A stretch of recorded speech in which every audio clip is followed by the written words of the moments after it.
C'est presque un discours de grand remplacement. Non, là. qu'est-ce que tu penses du grand remplacement? On veut créoliser les peuples autochtones européens, car certains les trouvent trop blancs, comme Delphine Ernotte, la boss de France Télévisions, qui considère qu'il y a trop de blancs à la télévision française et qu'il faudrait les remplacer, ce qui est du racisme anti-blanc. Il y a des gens qui sont dans la même vibe et qui ne se gênent plus aujourd'hui pour dire tout haut ce qu'ils pensent tout bas. Un racisme anti-blanc qui s'est complètement banalisé. Si bien que ces personnes, on va le voir par la suite, à travers certains exemples, se permettent carrément de menacer les peuples autochtones de les grands remplacer. C'est-à-dire coloniser la France et l'Europe par la démographie, par les naissances et, bien sûr, par l'immigration massive, provenant majoritairement d'Afrique. Avec pour preuve la transformation démographique des quartiers dits populaires ou les discours que nous allons entendre. Des discours de haine et de mépris de l'homme blanc. Des discours racistes donc. Racistes anti-blancs.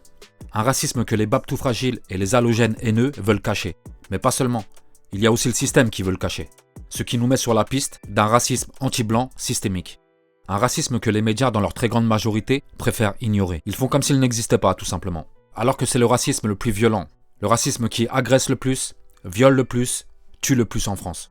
Un racisme que beaucoup de personnalités politiques ont aussi choisi d'ignorer. Et dont les exemples qui suivent vont montrer que c'est encore pire, puisque certaines de ces personnalités promeuvent ce racisme, l'encouragent, l'alimentent à travers la haine qu'ils portent en eux et dont leur discours est l'écho.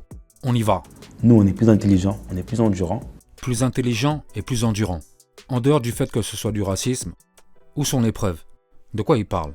Moi, ce que je sais, par exemple, c'est qu'aux États-Unis, dans les universités, pendant l'ère bidon, ils ont baissé volontairement les notes des Blancs et des Asiatiques par certains mécanismes de notation qui leur étaient défavorables pour donner plus de chances aux Hispaniques et aux Noirs d'obtenir des diplômes. Et suffisamment de diplômes pour être au même niveau d'obtention de diplômes que les Blancs. Ça s'appelle de la triche, ça s'appelle des privilèges, du favoritisme, et ce, au nom de l'égalité. Ça, c'est une preuve que certaines communautés ne sont pas si intelligentes que ça. Et quand on voit le niveau scolaire en France, là où régulièrement ça brûle des bibliothèques ou des écoles, où ça deal et ça tire à côté des écoles et des collèges où de nombreux élèves ne savent même pas lire et écrire correctement, il y en a, il ferait mieux de fermer leur bouche. Surtout quand ils ont des responsabilités politiques, c'est-à-dire qu'ils sont co-responsables de cette situation. Et ça veut dire quoi, plus endurant? Le type est député français, mais il connaît rien à l'histoire de France, ni de l'Europe. Il connaît rien à l'histoire des peuples autochtones. Il a aucune conscience d'à quel point ils savent endurer. Et il fait tout pour les dévaloriser. C'est pour ça qu'il les décrit comme une race inférieure. Et si on avait plus de gosses qu'eux, comme M. Sterrin se plaint de ça, tant pis pour eux. M. Sterrin, c'est un milliardaire français patriote qui se préoccupe du sort de la France, du sort de son peuple autochtone. Il constate qu'il y a un problème au niveau des naissances, de la natalité, et il propose de revigorer cette natalité du peuple autochtone. Ce qu'il dit, c'est que le peuple autochtone doit réagir et faire des enfants, pour reprendre le contrôle démographique de son pays, de sa nation. Aucune plainte, juste le constat d'une réalité sur laquelle il veut agir. Ceux qui se plaignent, c'est les gauchos, les baptous fragiles et les halogènes haineux, qui le traitent de raciste, sachant que de leur côté, ils ont le même projet concernant les halogènes. Et la vérité, c'est que entre ces deux projets, celui qui est raciste, c'est celui des halogènes. Parce que les blancs, eux, ils sont chez eux. Ils sont sur leur terre millénaire. C'est leur pays. C'est quelque chose de naturel. C'est du pur bon sens.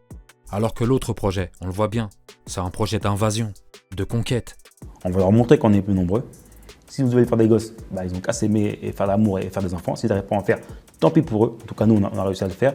Nos mamans ont réussi à nous éduquer correctement. C'est presque un discours de grand remplacement. Non, là. qu'est-ce que tu penses du grand remplacement? En dehors du fait qu'ils disent que les femmes blanches ne savent pas correctement éduquer leurs enfants, encore un propos raciste anti-blanc, il présente son projet de grand remplacement par les naissances comme étant de l'amour. Mais que les blancs veuillent préserver leur peuple, c'est aussi de l'amour. Le patriotisme, l'attachement à leur terre, leur culture, leur civilisation, c'est aussi de l'amour. Son projet à lui et à ses potes, c'est pas de l'amour, c'est de la haine. En fait, on est dans l'inversion. Inversion des valeurs, inversion du sens. En l'occurrence, le sens des mots. L'amour devient la haine devient l'amour. En réalité, ceux qui sont dans l'amour, c'est les patriotes.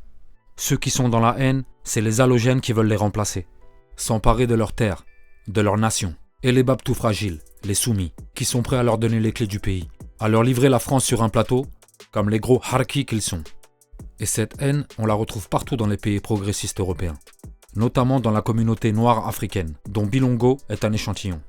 On peut aussi parler d'islamisation. Écoutez ça. Parce que nous, on est musulmans et on est français, on va rester ici. En plus, on est plus fertile, on est plus nombreux, on est plus jovial, on est plus intéressant, on est plus positif. Si vous n'êtes pas content, vous quittez le pays. Le grand remplacement, ils en ont peur.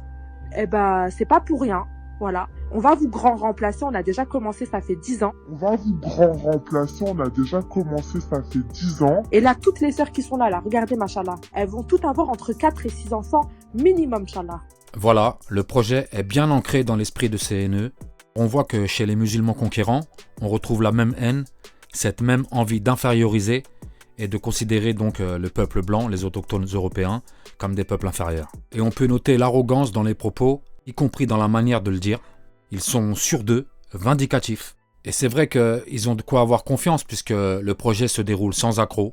Pour le constater, allons faire un tour dans une PMI parisienne. Je vous emmène avec moi dans une PMI du 15e arrondissement et je vais rencontrer Blanche, qui est à la fois puéricultrice et responsable de ce centre de PMI pour tous les parents, pendant la grossesse et après jusqu'à ce que leur enfant ait 6 ans. Bienvenue chez nous, on est avec la maman de Timaël. On se voit aujourd'hui avec la maman pour faire un petit point. C'est le bébé qui donne envie d'avoir des bébés, quoi. C'est vrai. En tout cas, sachez vraiment qu'on est là, que c'est notre travail aussi, notre rôle de vous accompagner, de faire en sorte que ça se passe le mieux possible pour vous. Parce que le but de la PMI, c'est vraiment d'accueillir les familles. Il y a 3 médecins, on a une sage-femme, on a une psychomotricienne, on a une psychologue. Quelle structure merveilleuse, vraiment, n'hésitez pas à aller pousser la porte de votre PMI, à les appeler, à faire ce que vous voulez, mais allez-y, c'est trop bien.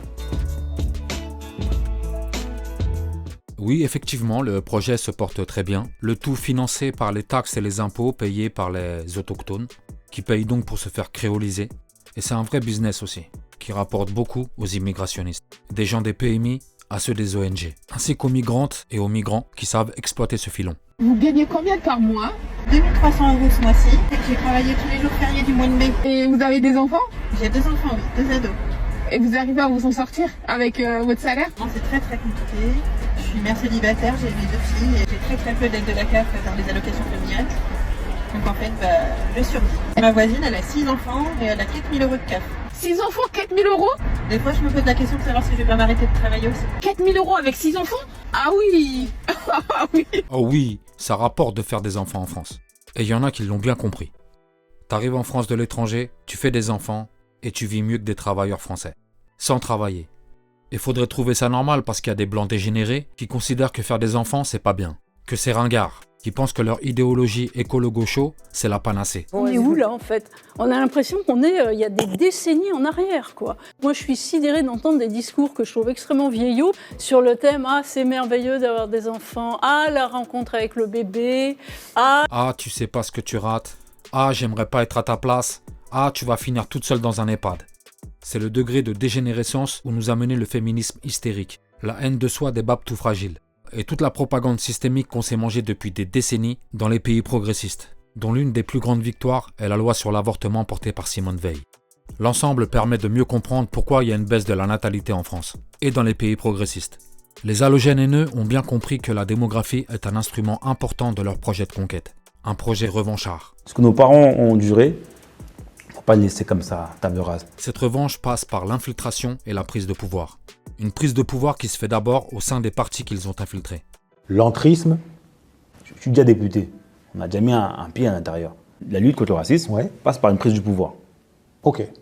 Quand ils parlent de lutte antiraciste, ils parlent de lutte contre les blancs, pour prendre leur place, évidemment. Parce que ces gens-là trouvent qu'il y a trop de blancs. Et comme ils n'aiment pas trop les blancs, ils voudraient que ça change. Un des problèmes de la fête de l'humain, c'est que ça a été longtemps, en fait, c'est toujours encore aujourd'hui, la fête de la gauche blanche, en fait. Quand tu regardes, même encore aujourd'hui, et en vrai, et que des blancs, quoi. Je parle de la fête de l'humain, mais j'aurais pu parler des amphis, de la France insoumise, et que des blancs, quoi. L'antiracisme a besoin de voix et de visages incarnés, et non pas de porte-parole éloignés de ces réalités. Cette époque du porte-parole-là est révolue. Moi, mon sujet, c'est les gens de chez nous.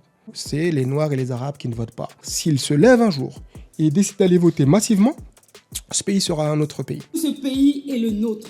Mais qu'ils ne croient pas l'emporter parce qu'en face, ils ont ce que nous appelons, nous, la Nouvelle France. On affirme qu'aujourd'hui, être français, ce n'est pas seulement être blanc ou être chrétien. Nous ne sommes pas moins français que celui dont la seule gloire malheureuse est d'être né blanc. On sent bien la haine du blanc, le mépris du blanc. Et en tant que banlieusard, je peux vous dire que ce discours-là, il n'est pas récent, c'est pas nouveau. C'est un vieux discours. Ce qu'il y a, c'est qu'aujourd'hui, les racistes anti-blancs ont tellement pris la confiance que maintenant, ils se lâchent. Et c'est normal qu'ils aient pris la confiance. Les seuls blancs qu'il y a autour d'eux, c'est des babes tout fragiles, des blancs soumis, qui sont prêts à toutes les trahisons pour plaire aux Noirs et aux Arabes. Il faut que les prochains maires de toutes les villes du 93, par exemple, ils aient la couleur des peaux des habitants du 93. Pour ces gens-là, c'est plus une question de politique. C'est une question de couleur de peau. Ils ont fait de la lutte des classes, la lutte des races. Et après, ça se prétend antiraciste. Bon bah, les blancs sont prévenus.